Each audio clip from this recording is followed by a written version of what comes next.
So, a very warm welcome again to our Harit Charcha, the Nature Talk, episode 3. And yeah, I know that all the viewers from all the corners of the world have been waiting for the next episode. And yes, indeed, we have a very special guest today. Just as the second guest, we had the heroine, Hatri, who talked about the Arunachal Pradesh forest. Second, we had on the International Yoga Day 2020, Yogi Abhijit ji, who joined us from Singapore. So, in the same context, first of all, I would like everyone to like and subscribe our channel, the platform Harit Charcha, the Nature Talk, which aims to bridge between all the professionals related to environment, researchers, students, and even the farmers in the back rural India, which makes the heart of the nation. So, from Heart of the Nation, I'm reminded that today our theme to be talked is rural India and the sustainability. How India is going to approach on this global mission. And for our guest who would be speaking is the subject matter expert on that topic. So he has been listed as our honored guest for the third episode. Dear friends, we have seen millions of migrants just returning to their native villages. This is called the reverse migration. And it gives us an opportunity for the rural, for the background India, not only in the Gandhiji's vision, what he always thought, that India is the place where the producers as a farmers should have the right to take the decision in their hands. The produce, the agriculture yield, what is happening, that gives them the ability to control the whole nation. Up to till now, more than 65% of people in India are villagers, are from rural background. And yes, today, you see what Abdul Kalam's vision was.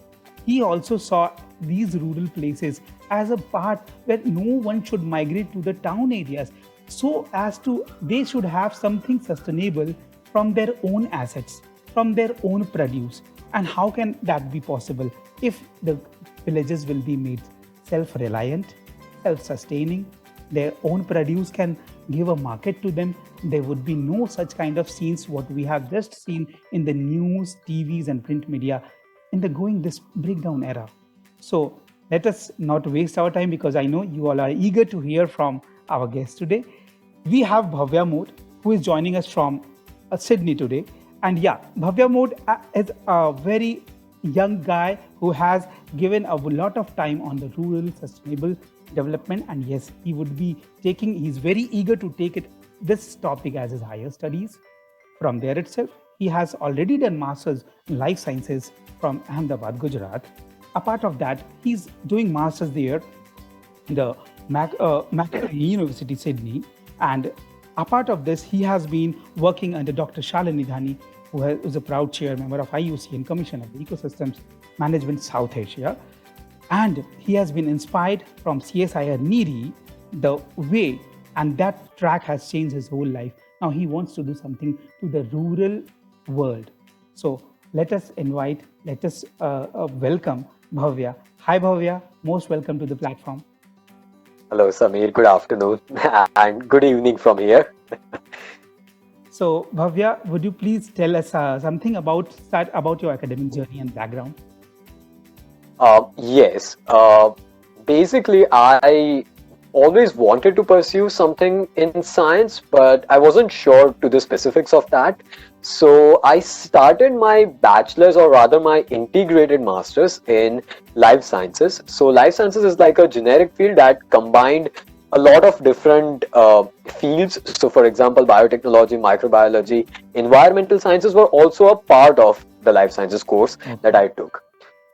Within the course that I actually discovered that my main interest, or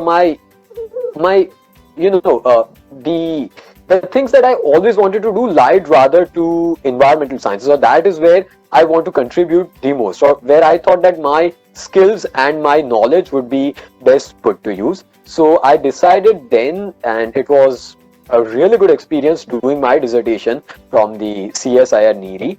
From there, that was a learning curve by itself. So from my experience at NEERI, I had decided that to switch my current field from life sciences to pursuing environmental sciences as my further career. So from doing my master in life sciences to now pursuing my master of research in environmental sciences. I have come from India and now to Australia, hoping to further it. So That's a that's very basically. very vivid picture of your academic journey, and that is one basic reason that we have Bhavya Mod as our speaker today, because he has also chased his dreams for environment, to do for the nature, real will, and that is the way, and that is the reason that we have made this platform for all those viewers. So Bhavya, first of all, we would talk about that most fascinating word, Yeah. sustainability. What is your understanding about it? I would like to start by saying that just before this discussion, to better understand this, because everyone in itself has their own unique understanding of sustainability. So I Exactly. decided, let me just Google this term up and see what the main results are. So apart from the usual definition that I will go on gradually, the most interesting part on that I liked was the usage of the word. So in if you actually Google any word, you can see the trend of the word usage, which shows it from the last 3 centuries. So we can see that until for the past 2 centuries, it wasn't as much of a popular word, but from the 1980s, there Okay. was a big spike that it has become so commonly used within our culture, within our society, that it's just intriguing that how in these last few years a term which simply means to maintain. That's the basic meaning of sustainability. It's just to maintain the pace of anything. So from this simple meaning to have become such an integral part of our scientific field, we have to understand how this term, or what is the deeper meaning of this, instead of just seeing it as a mere English word. So, to tell you, in my understanding, sustainability rather implies to a holistic approach towards management, be it environmental management, financial management, cultural management, social management, everything. So when big companies, big governments refer to sustainable development, they want us to think that not only are they taking into consideration the environmental concerns, but they also want to consider the financial implications, the cultural development, the social awareness, social development associated with that. So it sort of, from coming from a very basic meaning, it has expanded to something very, in itself, being a field from a Exactly. term. So So this way, that's quite interesting. that's a very interesting thing, and exactly that's for a societal benefit. Any science has to give a thing which needs, which has an aim to benefit the society at the end. So Bhavya, why do you think that United Nations Sustainable Development Goals, which is a very global Yeah, mission, is very important? yeah. To start with it, I'll just give you a very interesting folklore that I r- sort of like to refer in this context. That might help in understanding why sustainability is so required. So this is a story that we all have heard growing up. A farmer once found a goose that laid golden eggs. Okay. So the goose made farmer quite prosperous. He became very rich by taking those eggs, selling it to the market. But gradually, the thing that happened was he became greedy. He thought that, hey, the goose every morning lays this golden eggs. What happens if I go to the goose, kill it, and just extract all those eggs in a single while? That way, I do not even want to waste any of my time. I won't have to wait for every single day to go on, get those golden goose and sell it. And that's very much what is happening with the world. Correct. The over-exploitation of resources is the big problem. We do not want to wait. We want everything at the same time. We want economic prosperity at the same time. We want an increase in production right now. We aren't considerate of the natural process of waiting, or the natural process of what we can say, sowing and then harvesting. We just want everything quickly, and because of that, not only environmental concerns are obviously the primary reason that the United Nations actually decided to that enough is enough. We have to make a blueprint for every nation to follow that can be a sort of like a guideline for them to make their policies. So this was a kind of motivation for making this global mission. Yes, yes. Expanding upon that, I believe that the UN SDGs, what it's called, the United Nations Sustainable Development Goals, these are the set of value-based goals that the UN has put. And the good thing about what I personally feel about these goals are that they do have a specific guidelines towards them. So there are some basic prerequisites towards meeting these goals. So for example, if there is a goal to eradicate poverty, so it does mention the basic criteria what is to be done, but the interpretation and the implementation of those goals would be as unique to every nation as they want. So it while it just gives a basic roadmap, it does not restrict nations or companies or consultancies to be in any form limited towards their application. So that's actually what the motive was, and very beautifully Bhavya has picturized it, so that our simple and in very common words, so that our remotest audience and the viewers can also understand the things going on here. So since Bhavya, you have been also have connections from tribal, you are also from tribal Gujarat, and that's really fascinating, and that's a good asset for our today's episode also. What Indian scenario do you see currently in the rural India? What practices which you like the most, which you want to be implemented? Can you please give us a story of it? I'd like to answer that in two different parts. Okay. The first part, I would say it comes from my personal experience, and that might reflect upon the problems that we are facing. The second part might come towards the possible solution towards achieving a better policy. Okay. Few of the problems that I actually experienced or noticed rather while working in with the rural communities in India. However, I would also the different case studies that have come up from these rural areas, especially being one of the most prominent being the Ralegaon city in Maharashtra, that has become a model for rural sustainability in India.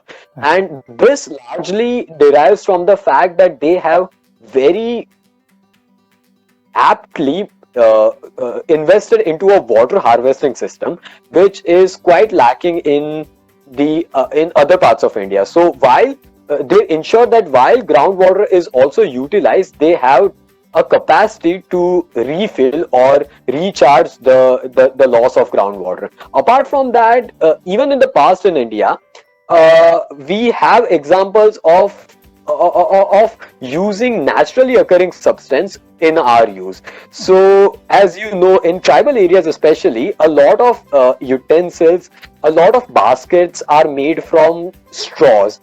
In a lot of Indian communities, a tradition is still carried out where they eat on banana leaves. So these are just some of the examples of how India has always coexisted with nature and thereby created a naturally and traditionally sustainable society within itself, which I'm afraid is now in a way we are drifting away from it, but we have to recognize that it is still the correct way, and we must integrate that into our modern system.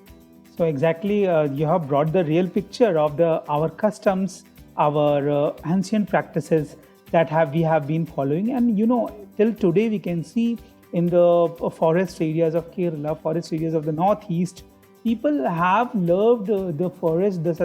They have practiced such a kind of sustainable development that even developing, even progressing, they are letting the nature to rejuvenate. They are giving a lot of time to it.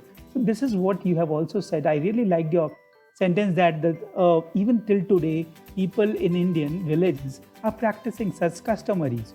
So first of all, one more thing, my question would be in this context only to you, Bhavya. So do we have some pre-text of sustainable living? Ancient knowledge and practices from our Vedas, our Shastras, or any holy book or scriptures, or if not book or scriptures, the practices. Please. Yes, I mean, I think within India, not only within ancient India, but also within over all these periods, even until colonial era, India has always had a tradition of coexistence with nature, which in itself is what we can call a sustainability in its form. Right. So the main reflection of this comes from Ayurveda, where use of traditional plants, use of traditional herbs have been made not only to boost immunity but also successfully treat so many diseases that are still in a way difficult to manage with modern allopathy and modern chemicals. So that's just one example. We also find that the in Chanakya's Chanakya Niti, it mentions that the ruler of or the emperor, whosoever the king must be, has also his responsibilities or his subjects aren't limited only to people, but are also are the forests, the rivers, the mountains. These are also part of his kingdom, and these are his subjects. So a king also has responsibility to maintain these forests, to ensure that rivers are clean, to ensure that animals aren't harmed. Ashoka, the great ruler Ashoka, in his inscriptions has also mentioned the importance of conserving nature. Even till modern era, that a very fascinating incident comes from the Allahabad High Court's verdict, which was very recent, that said that we must also treat river Ganga as a living entity, and that itself is derived from our ancient and our medieval understanding of sustainability. There's also one very interesting example which reflects upon how Indians sort of what you can say managed the climate with changes in their diet. So Delhi is a very dry area, and there are quite a lot of digestive problems that the citizens of Delhi were facing. So in medieval era, Mughal emperors, the primary being Akbar, gave out orders that the food of Delhi must be made quite spicy so that it induces sweating, and that way the citizens can better cope up with the heat by sweating more and regulating their body temperature, and thereby living a better lifestyle in such a arid and semi-inhospitable climate. So that there are plenty of examples. There are innumerable examples of how such practices have been carried out since ancient to medieval to modern times. But yeah, so India always has its policy of coexisting with nature, in itself maintaining the sustainability of. So that's a very beautiful mutual, living habit. How you have given a from even the ancient, even from up to today's, all the ideal stories of the villages from Ralegaon, Siddhi, Uttadira in the Tamil Nadu, or Gujarat's Yes. Pansara. So these villages, are making their own stories that can be implemented to the other parts of the rural area. So we think that up to 2031, more than 50% of the people in India would be residing in towns or maybe urban clusters. This is Yes. as per the statistical agencies, they have given a data. So my question to you: how do you see this as an opportunity, like reverse migration has occurred here in this pandemic Yes. era? So what do you think, and what message to the people from your side can be? Bhavya, please. I think from again, I have multiple opinions, especially with the pandemic that it has caused. So there are a lot of silver linings that have come up with that. The first point that I would want to make is that in spite of this level of migration, as you mentioned, 70% of the Indian population still resides in rural areas. Yeah. So a sustainable policy being formed by the government of India or by whatsoever agency must primarily target the rural communities, which are by large ignored when it comes to developing such a strategy. Why? Because it not only does that have a better outreach to the people, but also that it can act sort of as a unit towards implementing it on a larger scale. So changes can be rather easily made into a smaller living community such as a village. So for example, we can experiment more with implementation of water management, waste management, biogas production, things such as organic farming. Those experiments carried out in a rural community, which is usually much smaller than a larger urban conglomerate, can be a unit of can help us better understand how these can be implemented from a smaller scale to a larger scale. And in that way we also try to better outreach, or we try to better reach out to our major population that still resides in the rural areas. Second thing, you mentioned that what is the key message that we may find, especially with what the conditions have been. No, I would like to insist you to give a kind of message to the, Yes, like you have yes. been in this field for a long time, and a little perspective of a different country like Australia. You are there for a long tenure. Yes. So you give a picture of that also along with your message. Yes. Yes. So, okay, let's just talk about the last 3 months. Then I think then we can get like a better context when we can compare India with Australia, where I'm currently living for over a year. So this pandemic has taught that we can live without so many things that we used to think that we absolutely need. So we have done away with going to the restaurants every day. We have done away with buying unnecessary stuff. We have rationed our own selves. We have rationed our own lifestyle, and that has taught us that we can better cope up with nature and still live happily without any pains that we used to think that might happen if our lifestyle had to be suddenly degraded. There is, like you mentioned, there is quite a big of a difference that you feel when you come from India to a Western country, especially such as Australia.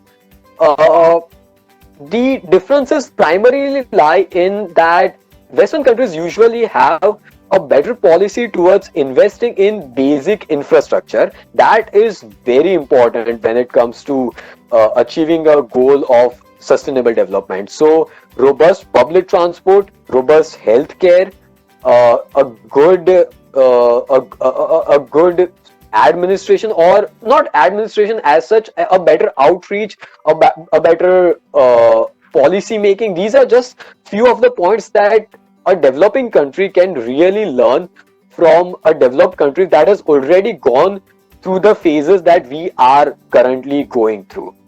But I still believe that India in itself, even though it might not be economically that prosperous as these Western developed countries are, we are still quite rich in our traditions, in our customs, and in our diversity that in itself can be used as an asset in the coming years. So as India develops, and if India develops sustainably, we can easily be one of the best countries in the world. That is what I strongly believe, especially after coming here in Australia. Yes. So, Bhavya, that was a really, before we wrap up, that was a very beautiful talk. And indeed, your tagline of today's takeaway for our audience would be like to find the hidden treasures in the community, current community, the power of sharing, the story of their social networking, the story of bondage to each other.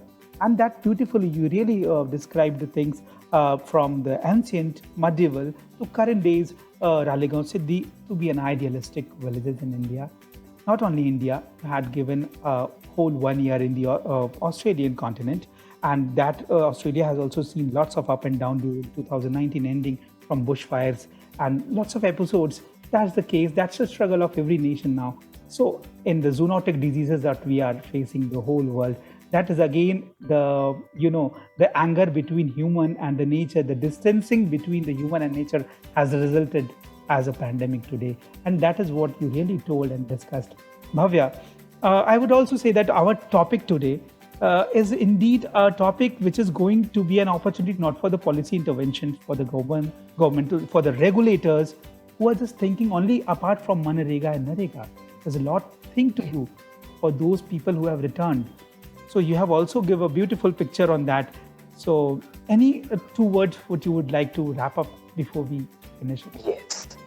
I think the most appropriate thing would be a quote Mahatma Gandhi said almost 80 years ago, where such problems weren't as how you can say serious as they are now.